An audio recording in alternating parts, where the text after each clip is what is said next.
Oil and Gas Investors' exclusive Premium Blend video series presents in-depth conversations with executives in E&P, finance, transactions, and technology. What are the factors currently influencing the oil commodity price? What's happened in the last 10 years is the growth of these paper markets, which now essentially facilitates stock building. When investors are confident, they buy futures. The futures cause oil to be stored rather than be sold in the physical market. And so inventories will go up. These are insured inventories, they're hedged, and so that will raise the cash price. And so if you look at what's happened this year, early in the year there was a huge loss of confidence. Nobody knew what was happening. And particularly after the Abu Dhabi meeting broke down.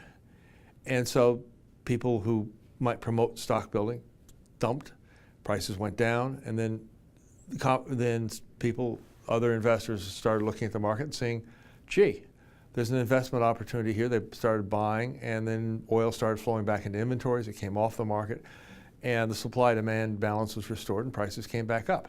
They got too high, the investors backed off, and prices came down.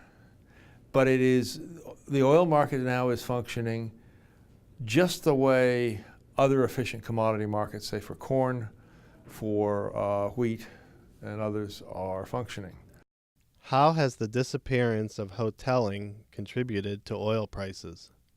Hoteling is the economic theory that's driven oil and gas for 100 years. Well, it was written in the late 30s. Hoteling's theory was that non-renewable resource prices should rise by at least the real rate of interest. So for years, the Saudis and other Middle Eastern countries would say, oil in the ground is worth more than money in the bank. The Saudis have come to the realization that a lot of that oil is never going to be produced. So oil is not a non-renewable energy source because oil will stay in the ground. Some of it's not going to be used due to global warming. And so the new game in town is to see if you can produce your oil before your competitor produces his oil. Saudis want to produce their oil. They just assume the Venezuelans leave it in the ground, not the Saudis. And so what that has done has led to just kind of a change in the shape of the supply curve, and that's moved us from 140 down to 50 to 60. And that's the change that I think a lot of investors don't recognize. That the Middle Eastern countries recognize they're in a race to see if they can produce all their oil before one can't use it anymore. What is Saudi Arabia's role in the current oil price crisis? The Saudis came to a realization that in 2014 that there was too much oil on the market, that somebody had to take oil off the market. They also did the calculation that if they were the ones to take the oil off the market, their revenue would go down. Now, the economic term is market power. If you can cut your production and prices go up, you have market power. In this case, prices would go up, but their revenue would go down. So really, there was no incentive for them to cut this directly. Why do you think Saudi Arabia is seeking to take market share from Venezuela? This is business.